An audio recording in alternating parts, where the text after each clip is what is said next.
Welcome back to our podcast. I'm the Disturbed Southern Belle. And I'm the gentleman. On this episode, we're going to pick up and continue talking about some more of the most haunted places in the U.S. So our first state for this episode is going to be Maine. And we're going to talk about the Maine State Prison in Thomaston. So in 1824, the Maine State Prison was built in Thomaston, Maine. And the purpose behind the prison was to have prisoners serve out life sentences doing hard labor. So that was the initial thing. It was supposed to be... That's pretty common. For complete life sentences. So this was like the first one they built where people were not getting out, basically. So later, however, prisoners were also sent there to serve shorter sentences as well. So as the prison went on, I guess they didn't have as many people or something or whatever, but they started using it more like we consider traditional prisons. Some people were getting in and out. Some people weren't, whatever.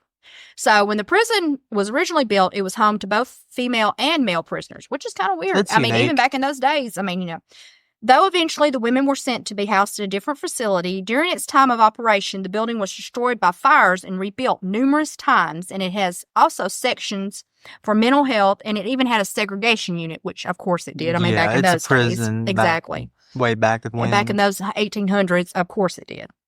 But anyway, there have been many reports made by guards and prisoners over the years. So many guards claim to feel the sensation of someone like watching you all the time when no one's around. You get to feel that sensation, someone's, watching you, which is creepy. You feel that chill up your back. And one of the most common reasons for paranoia. Exactly. So others claim you can see the spirit of former prisoners at night when the prison is quiet. You can just see them wandering around. You just see apparitions and stuff. Some believe the hauntings are related to the fact that the equipment from another prison was moved into the Maine State Prison for use, and the spirits were attached to those other various pieces of equipment. Which, I don't know. I don't know.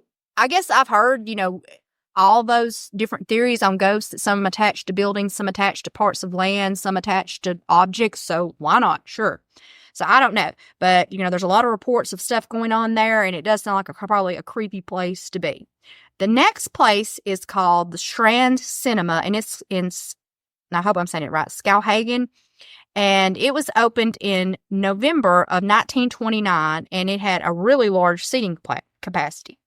Now, the building has undergone numerous renovations over the years, and it's also been the site of numerous paranormal sightings. Employees especially, have reported like power tools that have been unplugged, just coming on their own and working, like drills and stuff, like different things they would have around just coming on, and they're not getting any power, right? Which is very creepy. And in some cases, like if the person even tries to pick it up or turn it off or see what's going on with it, it would like shock them, and stuff. And even though it's supposedly not getting any power. Others have reported a ghost or ghost that likes to smear paint on the walls or even to smear handprints on the movie screens, which is, kind of creepy too. One employee claimed that she went to the basement to gather some supplies, and while on the steps leading to the basement, she was overtaken by a spirit and was unable to move. Like she felt like she was being held in place. She couldn't move. She couldn't move at all. That's not something you hear very often. No, and that's really creepy. It's kind of like a sleep paralysis while you're awake sort of thing, sort of. And then there have been reports of papers flying off desks, markers and pens being tossed around, as well as strange noises coming from the balconies in the basements. And nobody seems to know what any of this stuff is. So that's kind of creepy and weird. Like, why it is handprints smearing paint and stuff? I don't know. I don't know. It just seems creepy. But anyway. You ever notice how literally every single one of these ghost stories always has very many similarities between what the ghosts do? A lot of them, yeah. So it kind of makes you wonder if maybe that's either what all they can do, like maybe that's all they can manipulate different things. I don't know. Makes you wonder. Anyway. Moving on, we will be moving to talk about Maryland and the Middleton Tavern, which is located in Annapolis, Maryland. Now, as you can imagine, Maryland is a very old state. So this thing was built in 1740 as a private residence. So it is old. And this building soon became the lodge and drinking establishment it's known for today. It was purchased by Horatio Middleton in 1750 from Elizabeth Bennet. Middleton was a ferry operator, and he saw the need for lodging in the area, so he decided to turn his home into an inn. It was this big, massive house, so it's actually pretty smart. So, due to the tavern's proximity to the nearby harbor, Middleton soon found financial success with both his ferry ride business and his tavern. So he didn't live to see the height of the Revolutionary War, however. The tavern did become a crossroad for many prominent political figures. That include, now these people who actually stayed here, George Washington, Thomas Jefferson, Benjamin Franklin, all stayed at this tavern, which that is very cool. That's definitely something to brag about. That is very, very cool. I mean, those are some big people, even in history in general, Some of the most well-known Americans ever. So that is actually very cool that all of those stayed there. So that would be neat just to go there just for that reason, But anyway, there have been reports of several spirits that haunt the tavern. One of these is a man who has been named Roland.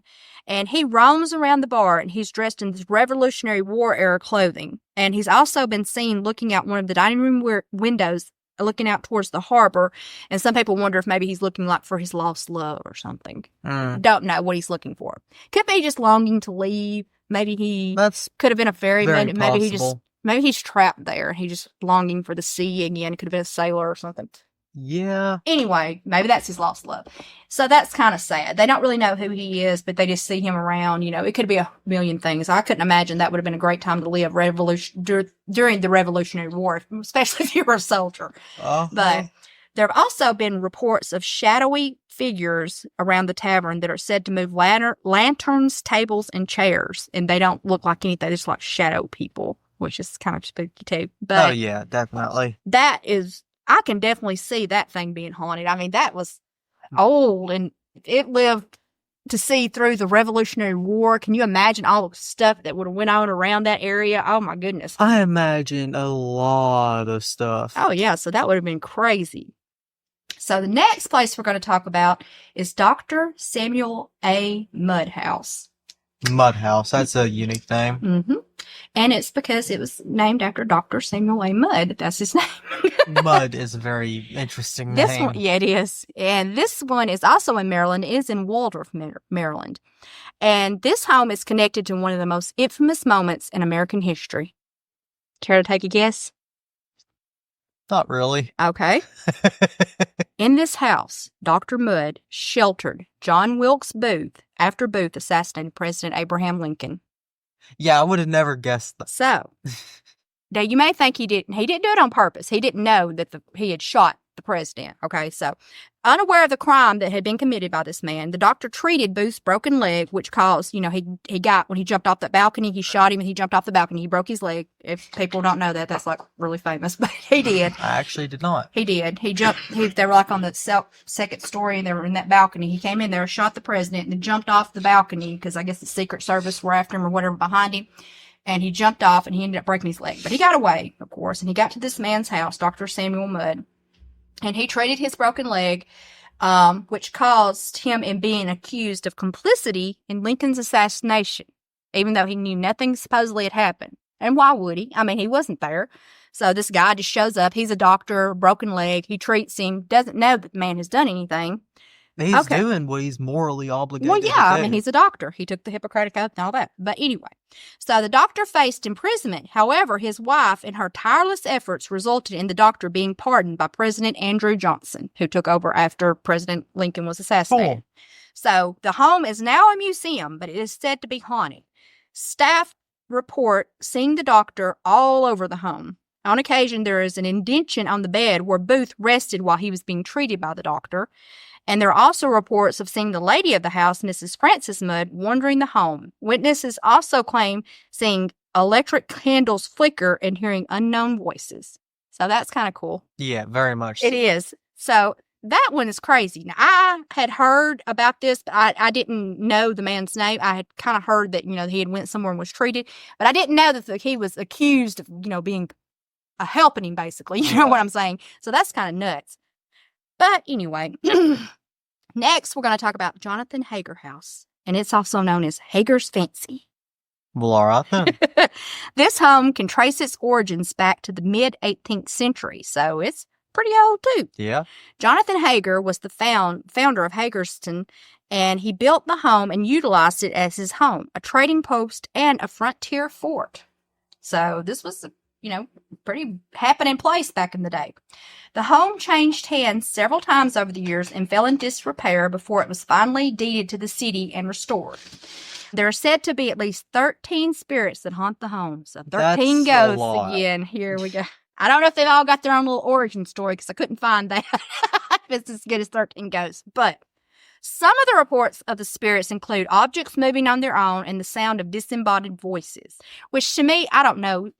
Sometimes the thought of a disembodied voice is kind of creepy too because you don't know where it's coming from and it's, I don't know. But anyway, in the cellar, there are also reports of hearing the echoes of heavy footsteps and the sounds of something heavy being dragged across the stone floor. Now, I don't know what's supposed to be being dragged. I mean, it could be anything. I mean, it was a fort. I mean, it could be boxes of ammo. Who knows? Anyway.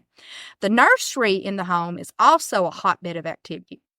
The rocking chair and cradle there are known to rock and sway on their own, which is normally accompanied by unknown fluctuations in temperature, which is creepy. Yeah. That's spooky to me. I don't know why the thought of being at a nursery and seeing stuff move around is a little bit creepier to me than most other rooms in the house. Yeah, it is. Babies and stuff. It's a little sadder. And I don't know.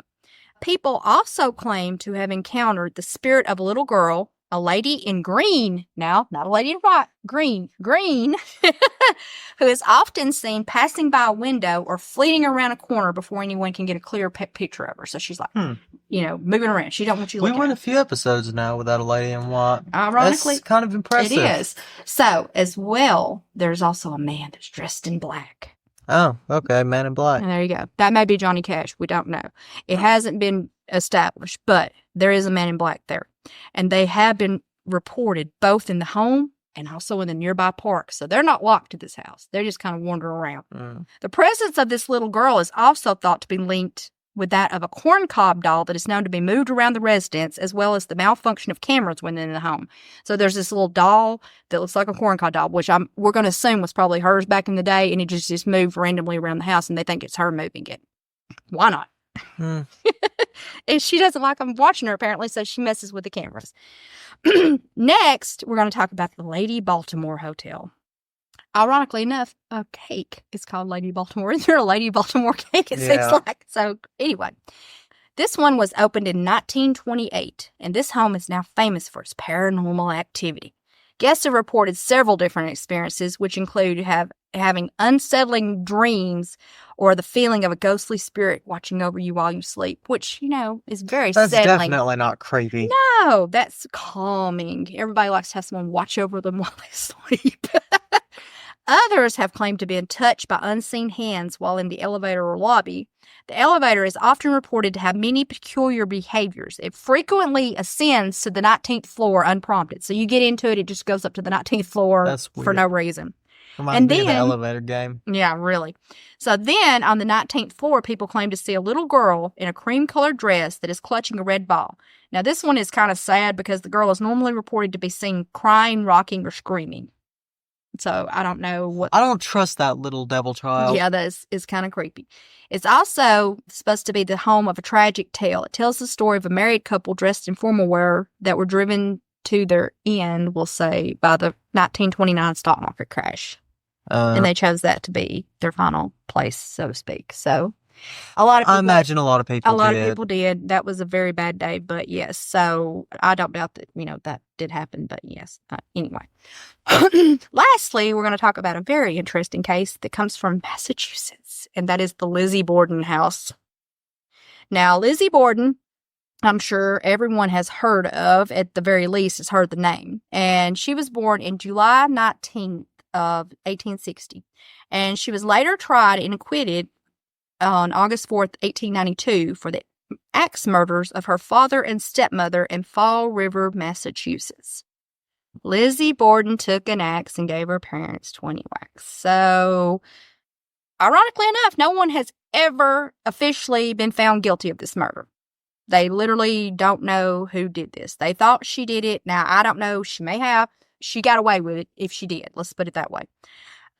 Borden did go on to live in Fall Rivers despite being ostracized by the town. So after everything was said and done, she stayed there. She lived there. She died of pneumonia at the age of 66, just days before the death of her oldest sister, Emma. It reminds me of the axe murders we covered in another episode. Yeah. They also went unsolved. Right. And there were some theories that possibly these might have been attributed to that even. It could have been the same person doing a lot of this stuff. That was a running theory at one time. Now, I don't know. Nothing's ever been proven, so who knows? You know, the Axemen of New Orleans, all that stuff was at one time thought it could even be possibly all the same person. I don't know.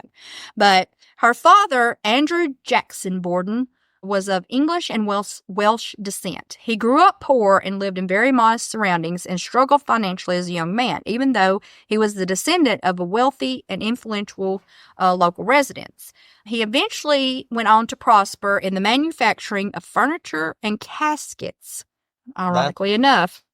Well, everybody's always going to need caskets and furniture, so I guess that's, a smart business to be in. But he also later went on to become a successful property developer.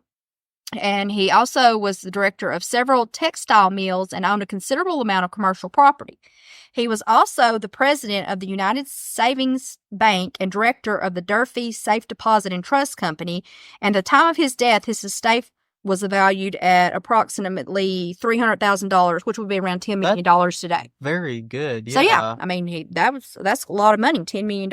I mean, that doesn't sound like a lot in today's money, as what we would consider super wealthy, so to speak, but that's still a lot of money. Sure, he's not hurting, in other words. Now, despite his vast wealth, he was known to be very frugal. For example, his home lacked indoor plumbing, which was a common feature in wealthy homes at the time. So he had an outhouse. He didn't have indoor plumbing or anything like that, which is weird, but whatever. Okay. 3 years after the death of Emma and Lizzie's mother, Andrew went on to marry Abby Duffrey Gray. And Lizzie said she called her stepmother Mrs. Borden and stated that she believed her stepmother had married her father for money. Okay. Very likely. True. Now, I don't know whether she did. Maybe she loved him. I don't know. But anyway, Bridget Sullivan was the Bordens' live-in maid, and she testified that Lizzie and Emma rarely ate meals with their father and stepmother.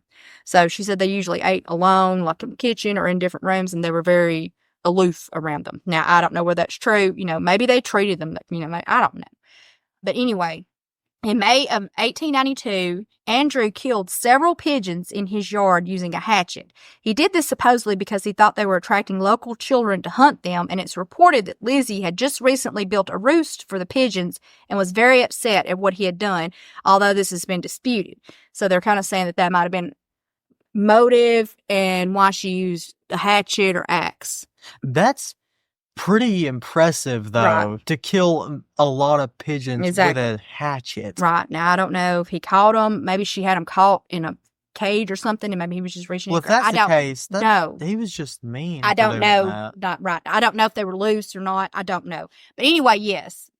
So, supposedly, after a family argument in July of 1892, it led both sisters to take this extended vacation in New Bedford. And then after returning to Fall River, which was a week before the murders, Lizzie chose to stay in a local boarding house for 4 days before returning to the home. Now, like I said, this could just be a lot of just normal family tension stuff. It could not be. It doesn't necessarily mean that any of this was motive. And we don't even know for sure that I don't even know for sure that he killed the pigeons. But if he did, whatever. Doesn't mean there was this big thing. She might not even cared about the pigeons. I don't know. But seeing as how she allegedly built a roost for them, I'd say that she probably did. But like I said, it was just a jerk move for him anyway if he did kill them. Because she put probably a lot of effort into building. It would have been cruel. I mean, especially if she had built something to sort of keep them enclosed, then I don't really see what the problem would have been if it wasn't really causing any issue. It just sounded like he was being a butt. But I don't know. Anyway. It's said that the tension had been building for months before the murders. This was especially true over Andrew's gift of real estate to various branches of his new wife, Abby's family. So, basically, after him and Abby got married, he started giving this land in real estate to her family and wasn't giving anything to Lizzie and her sister, supposedly. So, after this, Lizzie and her sister supposedly demanded and received a rental property, which had been the home they had lived in until their mother had died. So they lived in this house before their mother died, and then they moved to this other house, and he married the new wife, but they got the house where they originally lived. He supposedly gave it to them. And he didn't give it to them, I guess I should say. They purchased the home from their father for $1. But still, technically, I guess he gave it to him. It works. Right. Now, maybe that he did that for tax free. I don't know. It might have been a reason behind that. They may have never even technically gave him $1. He may have just said, we'll say we're selling it to you for $1. But anyway, whatever. So a few weeks before the murder, they sold the property back to their father for $5,000, which would be around $171,000 today. Okay. So they demanded he give them this property. He gave it to them, and then a few weeks before they got killed, they sell it back to him.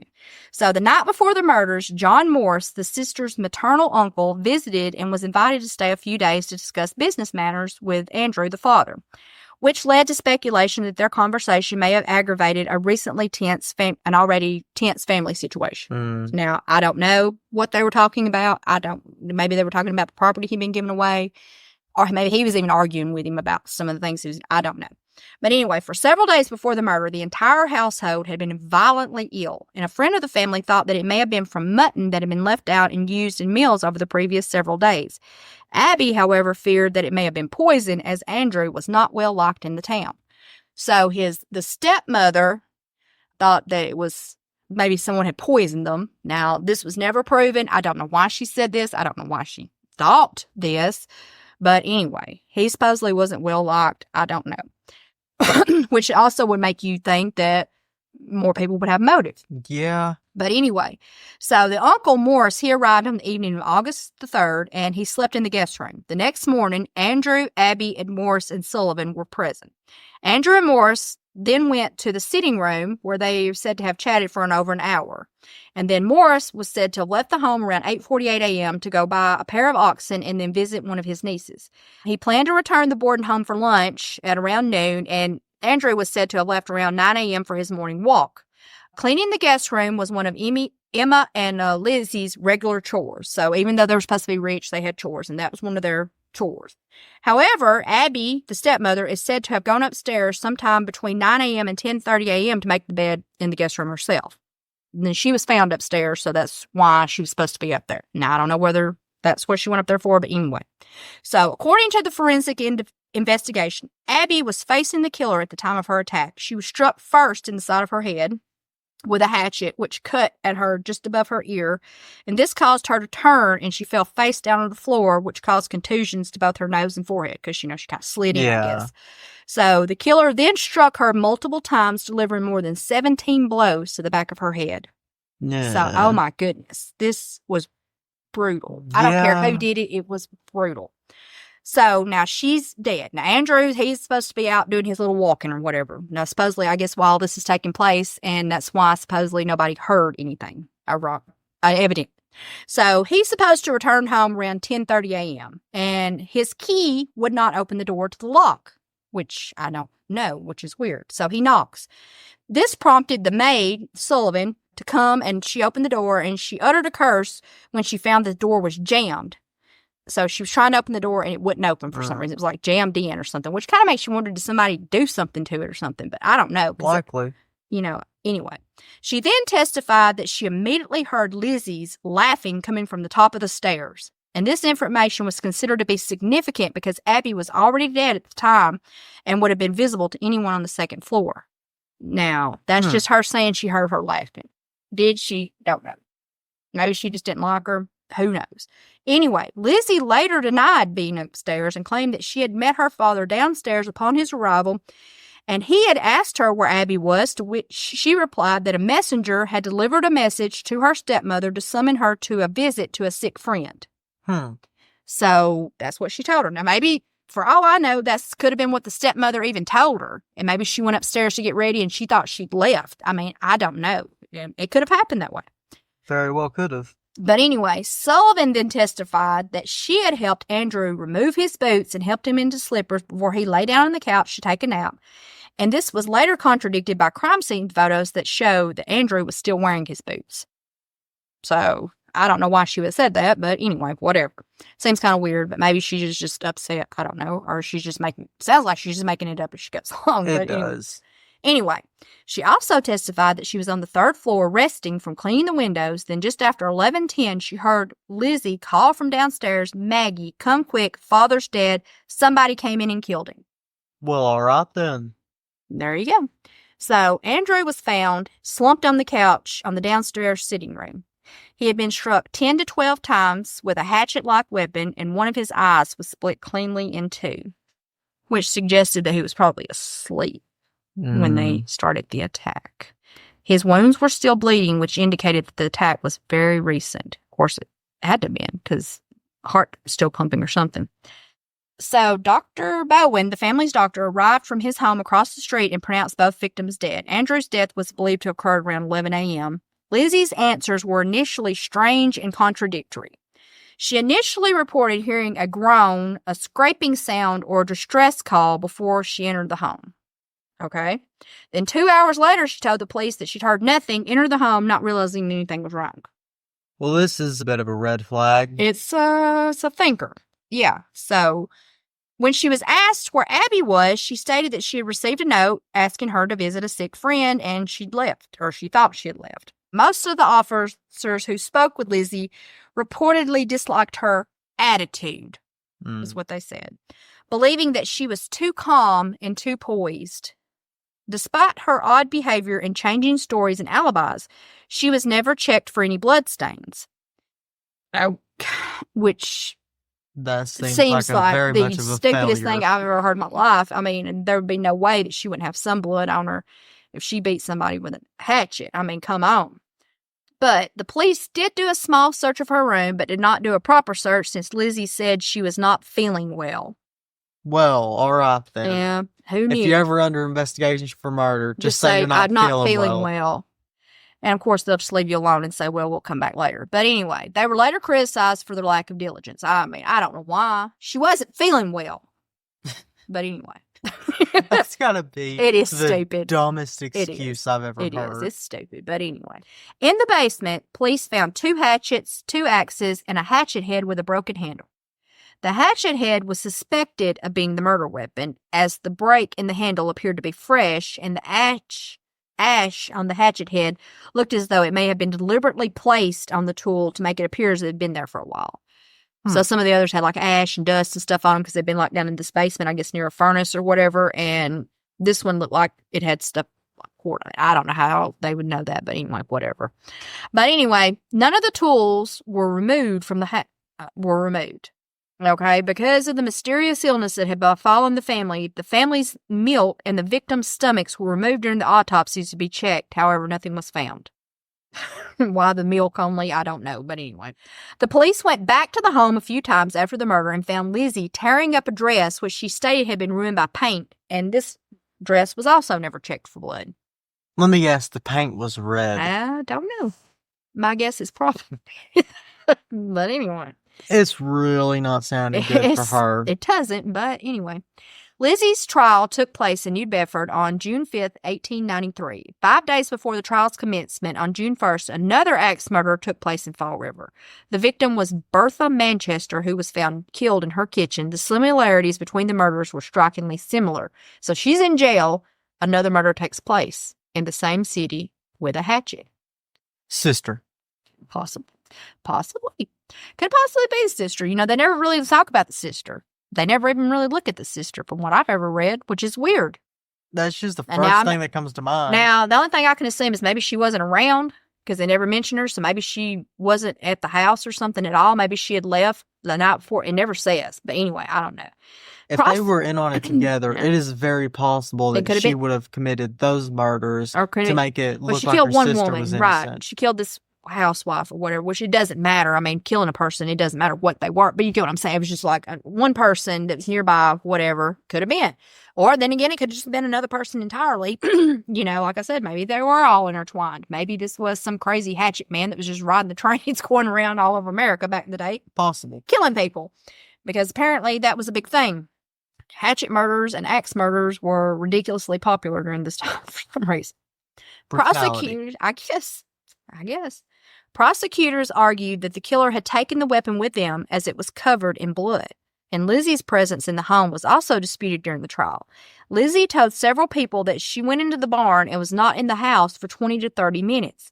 Others testified that they saw Lizzie leaving the barn at around 11:03, like people who lived across the street or something said that they searched on the street. They said they saw her coming out of the barn. Well, that don't mean anything. It really she could have literally just killed everybody. We don't know. But anyway, at 11:10 a.m., she was said to have called Sullivan downstairs to announce finding her father, and both victims' heads were removed during the autopsy, and they were presented at the trial. And upon seeing this, Lizzie fainted. Well, I wonder why. They literally cut her stepmother and father's head off and presented them during the trial.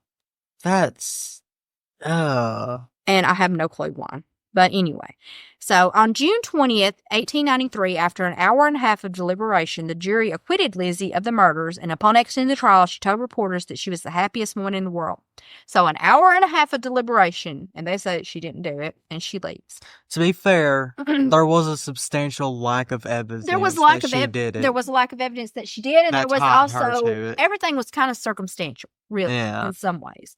But anyway, so there are some theories, of course, and so this one's crazy because no one knows who did this. But anyway, although she was acquitted, she remained the prime suspect, Lizzie, she's still considered one of the prime suspect in the killing. People still think she did it, she got away with it, and maybe she did. I have no clue. It's not looking good. There you go. There were theories proposed which included that she murdered her father and stepmother while in a fugue state, which is like a psychiatric phenomenon of reversible amnesia, where it's kind of like you don't know what you're doing. You're kind of like, and you don't remember it afterwards, but I don't know. Other theories were that she killed her father due to the abuse she had suffered at his hands. However, there's little evidence to support this, so I don't know. Another theory is that Lizzie committed the murders after being caught having a tryst with Sullivan, the maid. Which, back in those days, sure. I mean, that's a valid theory. Seems stupid to us nowadays because, it's not such a thing anymore. But back in those days, it was a huge thing. You did not show that you were gay in any way. I mean, it just was not done. So, I mean, yeah, that's a valid theory too, I guess. But in the 1984 novel Lizzie, Evan Hunter speculated that Abby had caught Lizzie and Sullivan, which prompted Borden to attack her with a candlestick. Now, I don't know where the candlestick came in, but anyway. First time hearing of a candlestick. There you go. But anyway, so she supposedly walked in, caught him, and she just went to town. Now, why she killed her father, though, I don't know. I mean, she could have said somebody just come in and got them. And if she was the only one that saw, I really don't know why that would be, why she went on and killed the father, too. Other than maybe she just wanted to be free in that house, maybe. I don't know. Anyway. That would leave her as the next of kin, so she would inherit everything. Right. Well, no, there's her older sister.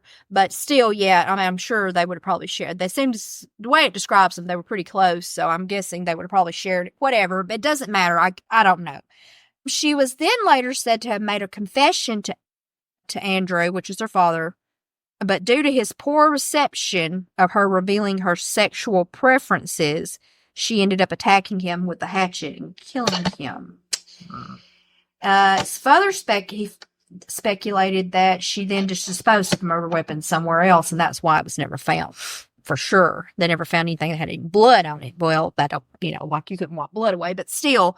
Yeah. And back in those days. There was no smoking gun, so to speak. Yeah, and then, of course, back in those days, determining time of death, even nowadays, can be a little iffy, right? Yeah. In some cases, you can, granted, they're much better than they used to be. They can get it pretty close, but usually it's like, they died between 12 and 5, or, you know what I'm saying? It's usually a time frame. It's not like they died at approximately 12:01 p.m. or something, So I don't know.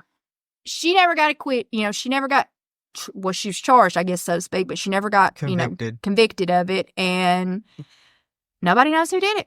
And then there was that other murder. Did the sister do it? It really looks like they were in on it together. Maybe she even had a boyfriend, a secret boyfriend. And maybe she wasn't gay. Maybe she had a secret, but he was doing it. Who knows? I don't know. Nobody knows. It's crazy. But this is supposed to be, as you can imagine, a hotbed of some craziness going on. It's supposed to be, haunted. You're supposed to be able to see her. You can even go there and sleep in her bedroom. You can, go in the rooms where all of it happened. It's crazy. Not to say that it's crazy enough that I wouldn't even like to go just to see it, because it sounds crazy.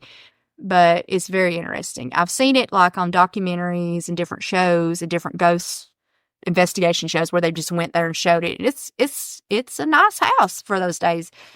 And it's kind of sad that something like that had to take place in it. And then these two people died and nobody knows who did it, you know. And now we're deriving entertainment from their misfortune. Well, yeah. I mean, as sad as you want to put it, isn't that not the truth of a lot of things? Yep. That, you know, a lot of these tourist places and, you know, things. I mean, even if you just go out to these old war sites, are you not just really reliving the tragedy of the war and all these people who died and suffered there in some ways? I mean, I'm not saying that there's anything wrong with revisiting these places, but in some ways, I mean, same difference. It is kind of weird that we derive enjoyment from others suffering. We do in some ways. I mean, I don't necessarily think about it like that as so much as we're not really thinking, yeah, somebody died here. That gets me. Now, some people may, but most people are probably not going there thinking that. Some people are probably just going there just for the experience, to see what it looked like, just to more connect, I guess, with history. And, you know, history is not a pleasant place. No, it is not. And most of the places that we go to in our tourist areas, we have to be honest, there's usually some very dark history there attached to it. Is a lot of tragedy. It's haunted house. I mean, it's not money, but it's true. It is. It's haunted houses. It's like old war sites. It's these 500 people perished. It's something bad happened there is where a lot of these tourist sites are, and it's true. And it almost makes you feel like that's what we're doing, even though that's not what we think. There's no malice behind it. It's just what it is, I guess. And now they say, you know, if you don't learn from history, you're doomed to repeat it, but we're doomed to repeat it anyway. And that's what I was going to say. We know very well our history, exactly. And we're already repeating We're doing the same thing. We're always going to do the same thing. It's always going to be people fighting someone, nature. And it's always going to be the same way. But anyway, those are some of the more crazy haunted places that were in some of our older states of the U.S., so you can imagine that those had some nutty places. But yeah, there's tons more. I mean, I just hit on some of the high points. You can imagine those old states. Oh my God. Pretty much every house there, you know, is haunted.